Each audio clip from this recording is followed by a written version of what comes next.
Welcome to Outside Sales Talk, where we meet with industry experts to learn the strategies and tactics that make them successful. I'm your host, Steve Benson, and I've helped thousands of salespeople all over the world crush their quota. Today, I'll help you crush yours. Welcome back to Outside Sales Talk. Today, I have Tim Wackel with us, and he's going to cover the anatomy of a lousy pitch. So we're going to try to take a fun look at some of the worst presentation habits and how you can identify and avoid them. Tim is the founder and president of the Wackel Group. It's a training and consulting firm based in Dallas, Texas. He's an expert business-to-business sales trainer, keynote speaker, and executive presentation coach. Welcome to the show, Tim. Thank you, Steve. I'm glad to be here. So, how in the world did someone like you become a presentation coach? So that's a great story, Steve. I started this practice almost 19 years ago, and I was doing, exclusively B2B sales training. And after a couple of years, one of my biggest clients, one of my favorite clients, came to me and said, Wackel, we love the programs on prospecting, on objection handling, on discovery, on moving deals through the pipeline. We want something on presentation skills. And I said, I don't have anything. Come on, just figure it out. And they said, well, how about if we would pay you some money? We'll put you on a retainer, and we would like for you to develop a presentation workshop. So that was really the beginning, Steve, as I was able to take several months and just really dive into the research, watch countless videos, read several books. And I was able to distill all of that information into what I believed and what my customers believe is a real simple, straightforward 6-step process. And so ever since then, I've been doing a lot of work with presentations. It's a lot of fun and it's a lot of rewarding. And, I get to see thousands of these things a year. So let's do it. Awesome. And what are the biggest mistakes you see salespeople make when preparing for a presentation? So that's another good question. The biggest mistake, Steve, is most salespeople have not used any kind of a process or any kind of a roadmap for organizing their content. So, when I'm coaching executives and salespeople before a big presentation, we'll be going through the deck and it's like, well, why is this slide here? And it's like, well, my boss likes that. And what about this slide here? Well, that's from marketing. So what they do is they organize their deck by just using slides. So you get this bastardized collection of ideas, and then they get up in front of the client and they choke. And it's not that they're bad salespeople. It's just that it's like 1, 2, 3, the color red and the smell of orange, right? It's like, well, that doesn't make any sense. And so not having a roadmap for really understanding how to create a presentation. At the end of the day, I tell people, look, create the presentation, design it in analog, deliver it in digital. Don't design it in digital. The first thing they do is turn on PowerPoint. That's the last thing you should do. What's your story? Let's figure out what your story is, and then we'll figure out the visual aids later. That makes a ton of sense. I mean, if you don't have a narrative behind what you're trying to say and communicate in your presentation and sales, the thread isn't there. It doesn't come across the same. And I've seen a million presentations that are kind of jumping around all over the place. Yeah, I mean, you sit there in the audience and you think to yourself, there's a pony in there somewhere, but I don't know where the pony is. Yeah, absolutely. I get when you start to build a narrative and make a presentation, as you start trying to figure out how to tell your story, what are the steps that you take to do that if you're just starting from scratch? So I'll just walk you through the 6 steps. It's not like this was given to me on a mountaintop. The way we encourage people to go about attacking a presentation, step number 1, Steve, is you got to know your audience. And this ends up being kind of a challenge because oftentimes reps are asked to come make a presentation and they're eager. It's like, oh man, I'd love to do this. And they don't know enough about their audience. And if you don't know enough about your audience, it ends up being a bit of a fishing expedition, right? If all you know about your audience is kind of like name, titles, and email addresses, you show up and you talk a little bit about this, a little bit about that. It's the old show up and throw up, hoping something will stick. So, if I'm doing a coach with somebody and they don't know enough about their audience, I'm like, look, we don't even have to get out of the parking lot. We're good. We got to go back and really understand who's our listener, what are their concerns, what have they tried before, What are they really trying to accomplish? What obstacles do they keep running into? Who are the vested stakeholders?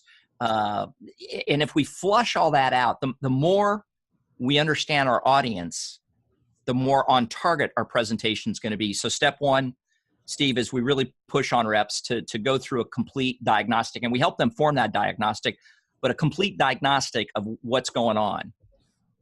The second step then is, I believe every good presentation or every good sales presentation should have an objective. So if I'm coaching you, Steve, I'd say, hey, I got your deck. What's the goal? What's your objective? And oftentimes it's like, well, man, I don't know. And it's like, well, listen, if you don't know what you want to accomplish, how in the world are you going to know whether or not you're successful? So when we teach salespeople an objective is kind of a quid pro quo. An objective answers two questions. What do I, as the presenter, what do I want? In other words, what am I going to ask you for at the end of my presentation? That's question one. Question two, Steve, then would be, well, why in the world should Steve be interested in doing that for me? In other words, what's in it for him? So if I started a presentation, Steve, and I said, hey, Steve, the reason I'm here today, I want you to buy my software widget. Why? I believe it's going to save you $13 million this year. Right away, I've set the tone that I am here. I make no bones about it. I think you ought to buy my software widget. And why should you be interested? Because I believe it's going to save you $13 million. And because I've done my homework, I know that saving $13 million is kind of a big deal to you. And when we launch that objective, Steve, it almost is antagonistic, right? If you're the listener and I show up in your office, I go, Steve, buy my software widget, and we're going to save you $13 million a year, you're probably going to be like, what you talking about, Willis? I don't think that's the case. So I've kind of provoked you into listening to me. So that's the second step, is making sure you've got a really, really good objective. The third step then is we ask salespeople to organize their entire presentation around three big ideas. And three is not a rule. It's a rule of thumb. Because if I showed up in your office, I go, Steve, I want you to buy my software widget. Why? I'm going to save you $13 million this year. And you know what, Steve? I got 21 things I want to share with you. You'd be like, whoa, brother, I don't have time for 20. But if I showed up and said, Steve, I want you to buy my software widget. Why? I think it's going to save you $13 million. That's what our proof says. And here's the really fascinating thing, Steve. I'm only going to talk about three things. Now you're like, whoa, what three things he's going to talk about?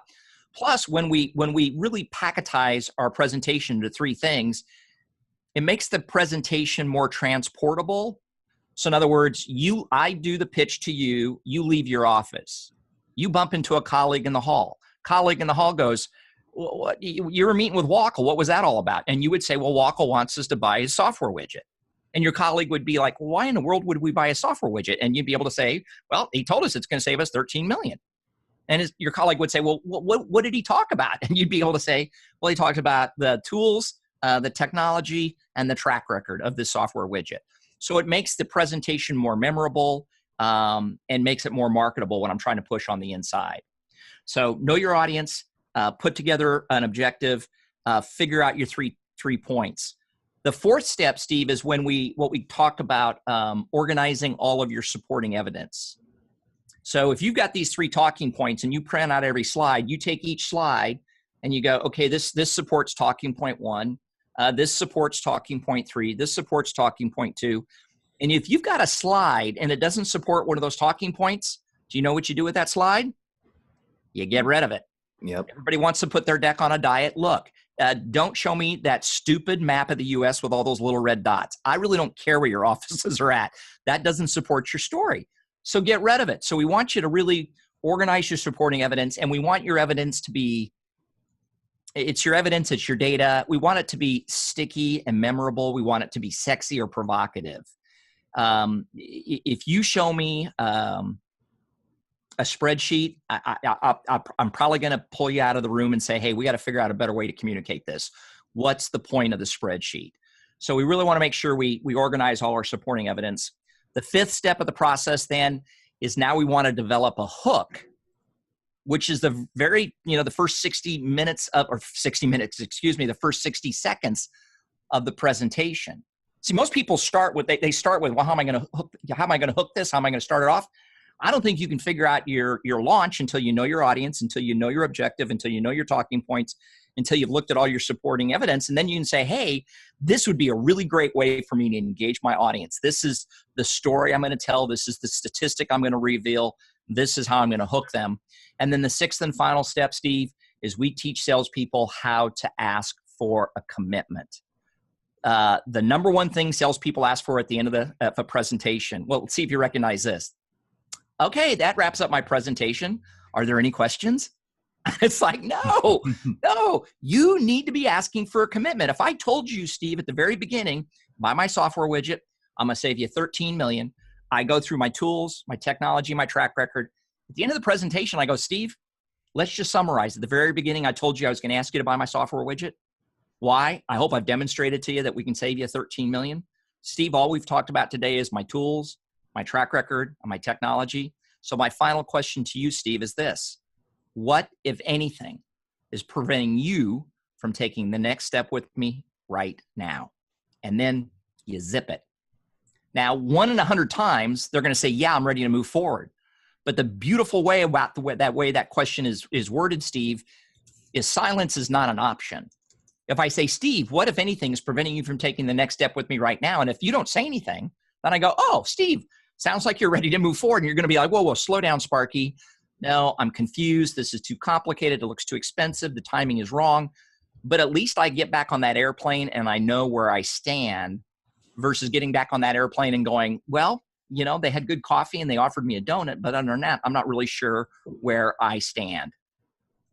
Right. Very powerful message. What do you think is the most important part of the presentation? What's the thing to nail? Well, you know, I think you need to nail the opening. The concern, Steve, is that if you don't nail the opening, you probably have lost them. I mean, if I'm in the audience and you lose me right away, I don't sit there, Steve, and go, come on, Steve, man, pull me back in. You know, if you lose me, Steve, I'm thinking about dinner plans. I'm thinking about what am I going to do this weekend? Do I have time to go out and hit balls tonight? I'm gone. So I think, you know, those first minute to 2 minutes, you got to come off strong and fast, and you've got to literally hook them into the presentation. So, and when I coach salespeople, here's what happens. This is kind of the interesting thing, Steve, is that we all focus so much on the middle and we never think about the opening or the close. And so the opening, we kind of like, hi, my name's Tim. I'm president of the Wackel Group. And I'd like to start thanks so much for being here. Let me start my presentation. Not memorable, not hooky. And then, like I said, at the end, we go, gee, do you have any questions? And so those are the two bookends that I think we should spend a lot more time worrying about. Because the content's good, but we got to make sure we bookend it. So what do you think is the best strategy for hooking someone during the opening, if that's the most important part? Is it with fear? Is it with a carrot? Is it with a stick? Is it with industry analysis? What do you recommend?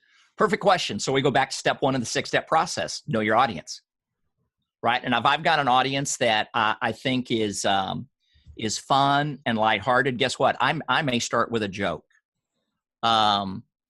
I sometimes coach people to start with a story, right? If you were sitting in the audience, Steve, and somebody was pitching to you and they started their presentation like this, you know, I got up this morning at the hotel and I'm driving to this meeting with you, Steve, and the strangest thing happened to me. You're going to be going like, what strange thing happened? So using humor, telling a story, sharing some sort of mind-blowing fact, using a quote from someone inside their organization, or sometimes, Steve, I'll even do on this date in history. So we're recording this on March 20th. I did some homework for you, Steve. Do you realize on this date, March 20th, back in 1760, the Great Fire of Boston destroyed 349 buildings. No, and the reason I'm here today is I'm going to burn you down. Okay, that's probably not very good. On this date in history, back in 1792, Steve, in Paris, the Legislative Assembly approves the use of the guillotine. So I'm here to ask for your business. I'm not here to kill you. And on this date, 1976, Patty Hearst was convicted of armed robbery. So these are like fun, random facts that if you're in my audience and I throw something like that at you, in those first 30 seconds, you're going to be like, hey, this is kind of different. This might actually be fun. So those are some of the ways we teach people to grab that attention. You know what else happened on this day in history? I think it was Pensacola, Florida, 1951. My mother was born. Really? Well, congratulations and happy birthday, Mom. I know, right? I've got calling her is actually on my lunch plans here in about a half hour. So, well, make sure you got a good hook, okay, brother? I will. So, well, I think this is fantastic advice. I mean, I always try to hook people in a presentation right off the bat in the beginning by bringing up something that's really interesting about their industry or a trend, a macro thing that's going on that is, at least related or going into my presentation, like talking about something like, businesses this is happening in this industry right now, and it's affecting companies like yours like this. So I look to resonate with the customer. But it's definitely I like the idea of like the true intro with an audience warming joke or a story or something, just before you even jump into slide one. Sure, exactly. So what would you say what's the best way to, once you've grabbed that attention, what's the best way to transition in a way into the middle in a way that keeps that attention? I think if you continue to go back and hammer that objective. So once I've hooked you, Steve, and then I've made this bold claim, my bold claim is, I believe I can save you $13 million. All you have to do is give me a purchase order. If I keep bringing it back to that bold claim, we are very focused on where we're trying to get to. Because again, if you really believed I could save you $13 million, you would have already given me that purchase order. So as long as I keep going back and keep that as my focal point, you are going to be engaged because you're looking for holes in my argument, right? I'm trying to prove myself right, and you're trying to prove me wrong. And so to me, that's what keeps you engaged is, I'm going to ask you, and you want to be able to say no, and you want to be able to say no with a specific reason. So what are some tips or best practices that salespeople can leverage to create a more compelling presentation that keeps their listeners engaged and gets them to believe that bold claim? So I think, staying on point, being brief, being concise, and I think, using fewer words and using more images, telling more stories, using less data, presenting more examples and case studies, and get away from the bits, bytes, and bandwidth, and talk about real meaningful results. At the end of the day, Steve, I'd say talk less about you and talk more about them. Talk about what you know about, hey, this is what we know about you guys. This is what we've heard. This is what we read on the website. And if you make it more about them and less about you, that's just kind of like social skills 101 that a lot of us need refreshers on. Yeah. And for me, the key for doing that is listening, to discuss, from before you even start presenting and during your presentation, to get them talking about their problems, their pain. Why is this important to them? How much does this cost them? Trying to get to a deeper understanding and getting them to say, yeah, this cost me. You're right. This cost me $13 million a year if I consider this, and this. Right. Sure. And if the answer is your thing or your product or service will solve that problem, then yeah, that proves out that 13 million bold claim that you're making at the beginning. So it's all about getting them to talk and kind of be open and think it through, and that I think that salespeople should spend most of their time listening and less of their time talking. And that's a great point. And then in listening to you play that back, Steve, the other thing I really want your listeners to grasp is that when you put together this objective, it has to be specific. In other words, I hear reps, they hear objective, they work on it, and then they show up and this is what their objective sounds like. Hey, Steve, the reason I'm here today, I'm going to ask you to buy my software widget. Why? Because it's going to save you money. I'm like, no, nobody shows up and says, buy my widget, it's going to cost you money. You need to make a specific, bold claim, not a guarantee, not a promise, not a contract. But unless this is your first day on the job, and unless you haven't done any homework, right, you should know ballpark, what do I believe this is going to be able to do for you? So if I show up and I go, hey, Steve, I want you to hire me to do sales training for your team because they'll get better. You're going to be like, well, whoop-de-doo, right? They could all floss and get better.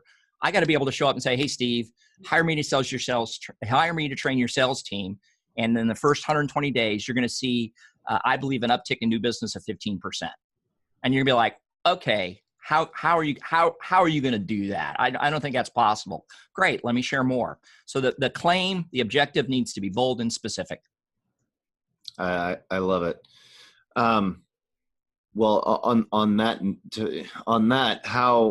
what role does confidence play in giving great presentations? It's huge. It's huge. What's the old saying? If you want to be convincing, you need to be convinced. And if you're not convinced, it's probably best just to put down the clicker and step away. So that's why I'm such an evangelist of really doing your homework. That step one, really understanding your client. Because if you're not sure about what you're proposing, then you shouldn't go past step one, which is you really got to analyze the client and the client situation. Now, are we going to get there all the time in every scenario? No.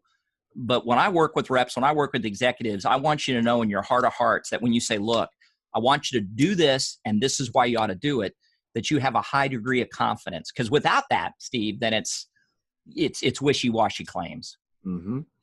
Well, and I also see room for a sales skill here. It's one thing to be confident in your product and know everything about it. I think that's table stakes. But also one thing I see with salespeople sometimes is that even though they're confident in their product and confident in their knowledge about that product, they just don't come across as credible as they could because of the body language they use, the tone they use, their voice skills. What do you have any tips for salespeople to develop those types of skills? I do. You probably have it in your back pocket. So back in the day, I'm dating myself. Back in the day, when you wanted to videotape a presentation, you carried a VCR camera, which was the size of a small child, right? Today, there's no excuse. You can either videotape a presentation, or if that's awkward, just audio record it and watch yourself and listen to yourself. When we do these presentation boot camps, that's probably one of the most powerful things we do, Steve, is we tape you and then we play it back. And I may tell you, Steve, you're not making eye contact. Steve, your voice keeps trailing off. Steve, your slides are too big. I could tell you that all day long. But if I just let you watch yourself presenting and I go, Steve, what do you think? You're going to go, man, I'm not making eye contact. Boy, my voice keeps trailing off. My slides look way too busy. I keep rocking back and forth. So oftentimes, we are our biggest critic. And the thing is, we're not taking advantage of technology to be our own critic, because we don't look how we think we look, and we don't sound how we think we sound.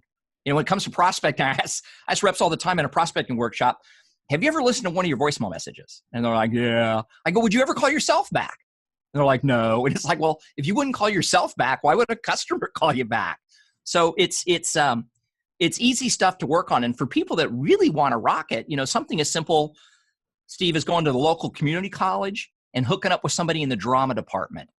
You could hire a professor in the drama department who won't know diddly about your software, and that's a blessing, but they will know diddly about your voice, about your body language, about your eye contact, about your movements in front of a group. And $50, $75 an hour, you spend 2 or 3 hours with this person, and you will significantly impact your game. Yeah, and I would take that as an action item for any sales manager who hasn't videoed everyone on their team giving the pitch, giving the presentation. I think that's a really valuable activity to just have someone on the team Just sit down, get it all set up so they can come in and pitch to you and video the whole thing, and then play back the video and talk about it, and just talk about it, discuss it. And there's different learnings for every rep that will come up, but I think it's a really valuable and powerful tool for the people on your team that give presentations to actually just take the time to sit down and coach them on this. And I'll do a forecast right now for all your sales managers listening that are going to do this. Here's what you're going to see. The first slide of the deck is going to be that stupid slide that has your company name, your logo. It's going to have today's the date, and it's going to be company confidential. Get rid of that. That is not a slide, okay? You're also going to see your reps not make eye contact. You're also going to see your reps talk too much about them, not enough about themselves. And you're going to see that stupid slide at the end of the presentation that says, any questions? Thank you. So that's my forecast. If you just work on those few things, you're going to move the bar.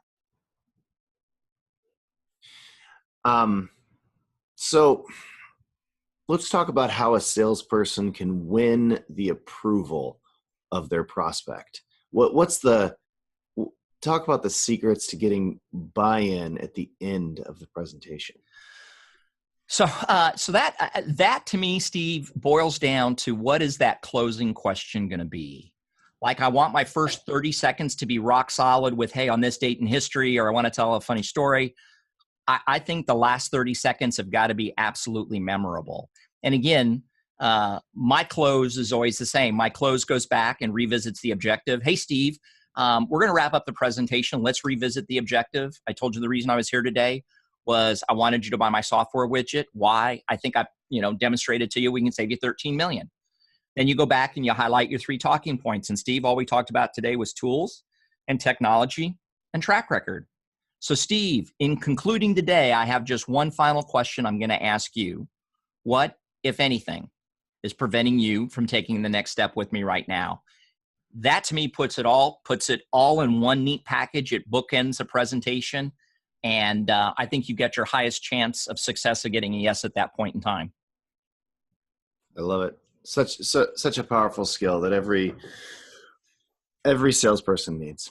Well, I'd love to jump into a short question, short answer session. Sure. I call it Sales in 60 Seconds.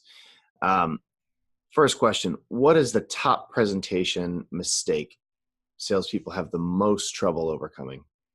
I would tell you it's rehearsing. I think what most salespeople do is they put together this deck and they go through the slides, and in their mind, it's like, okay, I'm going to say this, I'm going to say this, I'm going to say this, but they never physically rehearse it. And, that voice inside your head, Steve, is always spot on. It's funny, it's compelling, it's relevant, it's interesting.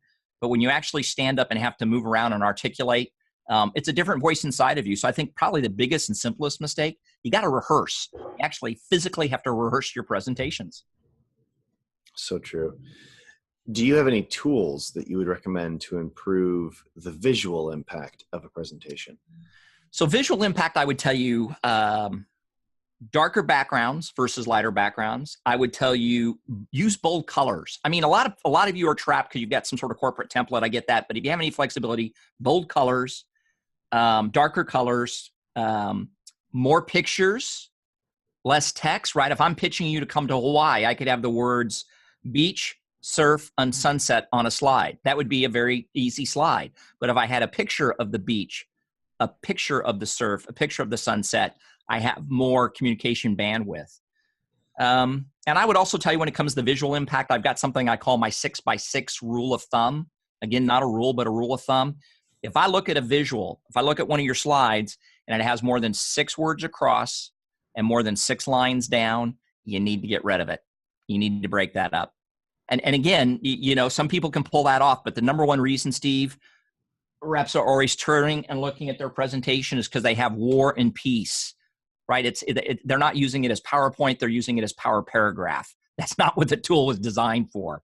You just want bullet points, little trigger ideas that are going to allow you to elaborate versus, hey, let me just show up and read this to you. I mean, years ago, Steve, I discovered that if I can take your deck, Steve, and if I can read it myself, then you don't need to show up. Why don't you just PDF this and email this to me? People want copies of my decks all the time, and I'll send it to them, and they'll call me and they'll go, I can't follow this. And it's like, that's right. because that's my visual aid. I'm the presentation. I'm the story. I'm the voice. This is these are just pretty pictures to kind of help you follow along. So that's how I would encourage people from a visual standpoint. Well, and doing it that way can make it more conversational, give you the opportunity to listen. I don't think that, and this is a mistake a lot of people make, I don't think your leave behind deck that you give a prospect after you're done talking to them, I think they can kind of socialize around their organization, that they might sit down with their manager and walk through. That needs to have the paragraphs. That needs to be very specific. But when you're presenting to them, it doesn't have to be that way because you're there, right? You are so spot on. Because reps are like, what? I gotta have 2 decks, one that's like a presentation deck and one's a leave behind deck. That's a lot of work. And it's like, well, if you're unwilling to do the work, you're the bottom 80% that makes the top 20% possible. So you're exactly right, Steve. You need to have 2 decks, one that's a leave behind that has all the information, and then a cropped, slimmer version of that you're going to use as your visual aid. That's perfect wisdom. Well, and I think a key takeaway here is like sales leadership, the marketing team, their job is to enable the sales team with these resources. I see all the time where every salesperson in a company has a different deck and a different way they're doing it. You've got to build that consistency and you've got to figure out, okay, this is what's working best across the board. So this is the leave behind deck for everybody. This is the deck that we give to everybody. And sure, you can add a slide, take away a slide, to customize it because you know what this customer's individual unique situation is. But in general, I don't like it when companies try to make their sales reps make a new deck every time for every single thing. It's like we're always selling the same thing. Like let's as a company make the best deck, the best leave behind materials, the best air cover materials, and let's enable the sales team with those. Exactly, spot on. What do you think about the ideal length for a sales presentation? How long should a presentation be? As short as possible.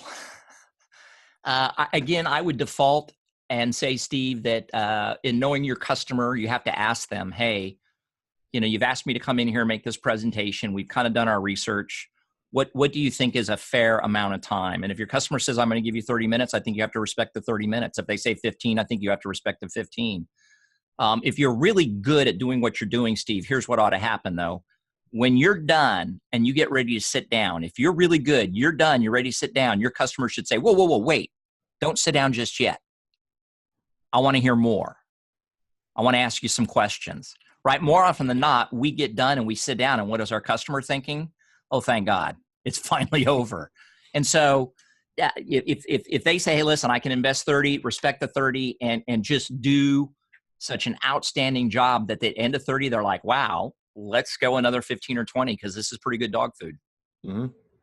Well, and I think a key to keeping a presentation the right length is to not dive too deep into your features, not dive into, know if you're giving a product demo or or kind of having a sales presentation. A sales presentation needs to speak to the value that the company is going to get from the implementation of your product or service. It doesn't need to go into every detail, speed and feed about your product. It doesn't need to go into here are the features. It should be, here are the things that you're going to get from this.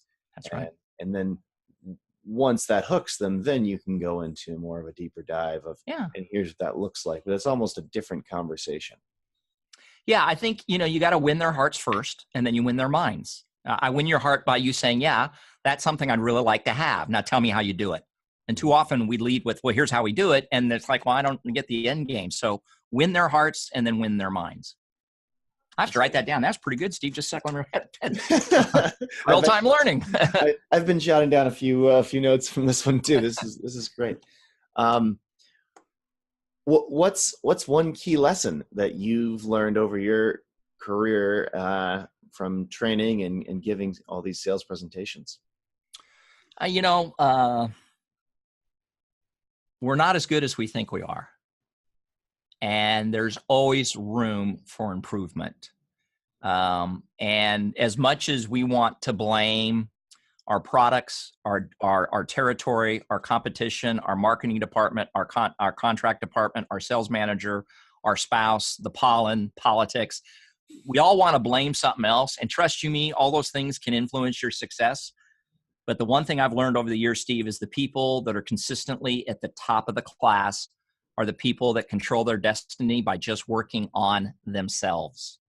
Don't worry about anything else. Draw a circle around you. Work on everything inside your circle. If you're being the best you can be, I'll take you into battle every day. But if you're going to whine about features, if you're going to whine about competition, if you're going to whine about your territory, or you're going to whine about the competition, I can't help you. All we can do is make you the best you can be, and none of us are there, and none of us will ever be there. I've been doing this for over 3 decades, brother. This is my office. I'm not doing this from my yacht. Okay, so I'm still struggling to figure all this stuff out.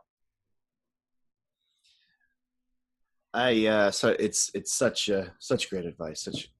What do you think? What do you think a salesperson should do when they experience a setback? Get used to it. Because, you're going to get sales setbacks. Reps that come to me and say, I got an 80% closure rate. I'm like, you know what? You're not competing enough, son. You need to be knocking on more doors. You need to be making more dials. You need to be going to more events, because there's 7 billion people out there. And if you're not getting rejected, you're not trying hard enough. And not that I want you to get rejected, but you gotta keep pushing forward. And don't take rejection personally. And that's hard. Trust you me. They're not rejecting you. They're rejecting your ideas. They're rejecting your approach. Maybe they're rejecting your timing, but live to fight another day. And be smart about it. Have a process, have a plan, sell on purpose. That's really what I teach people to do. I want you to sell on purpose. Don't sell accidentally. Have a plan, execute against the plan, take your yeses, and be thankful for no's, because yeses and no's, you can be incredibly, incredibly successful. It's the maybes. The maybes are when your children start getting skinny, and we want to get rid of the maybes. And talk a little more about that. How can you turn more maybes into yeses or nos? Because everyone knows you can starve with a pipeline full of maybes. My secret to dealing with maybes is you take the candy away. If you can't get a yes, go for a no. So if you start ghosting me, Steve, I'll fire you. I'll fire you as a prospect. I don't tuck my tail and run. I'll call and leave you a voicemail and say, hey, Steve, man, we put together this proposal. I really thought it made a great deal of sense for us to work together, but I've been trying for the last 3 weeks to connect with you, and you're not returning any of my emails, responding to any of my voicemails. And so I'm calling today for 2 reasons. Number one, I want to apologize for having wasted your time. I really thought this made a lot of sense. I thought you did too, but obviously it doesn't. So I want to apologize for having wasted your time. And number two, Steve, I want to let you know you'll never hear from me ever again. And I wish you nothing but the best. Now that takes chutzpah to do it, but you know what happens after you leave that voicemail?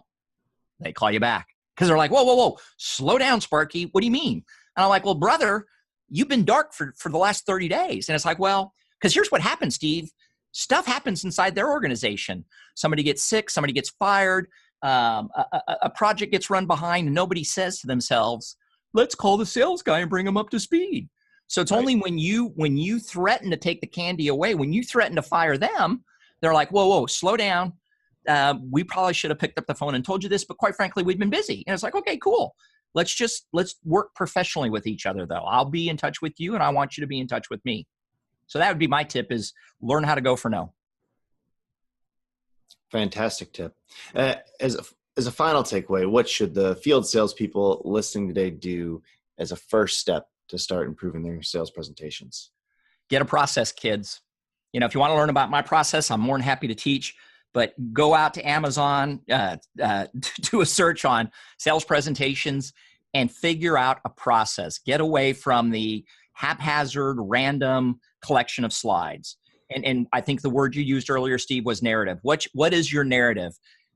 If you can't tell me what your narrative is, you don't need to start making slides. You ought to be able to communicate to me and say, Tim, the reason I'm talking to you today is this is what I want. This is why you ought to do it. This is what I'm going to focus on. And this is what our next steps ought to be. And if you can articulate that, we'll be fine. Fantastic advice. Well, I'm going to try to summarize what we've talked about today Good in luck. a couple of minutes. Yeah, there's a lot to cover here. So first of all, Tim has 6 steps to giving an effective presentation.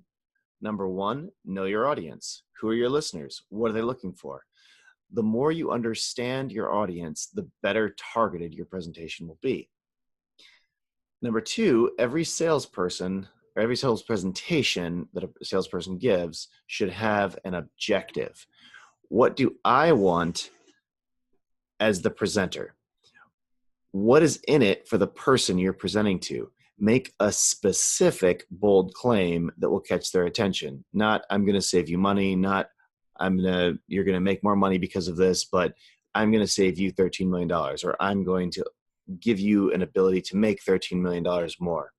So it's got to be a bold claim and it's got to be specific. 3, organize your presentation around the top 3 things that you want to talk about. It makes the presentation more memorable and easy to pass along to other people within the company. Number 4, organize all of your supporting evidence. Make sure in your presentation that it's not haphazard. Only include the information and slides that support these 3 points. You want to develop a hook. To do this, you have to understand the audience and the main points before you start talking. Number 6, understand how to ask for a commitment. Don't just ask if your audience has questions. Ask what, if anything, is holding you back from buying my product or solution right now.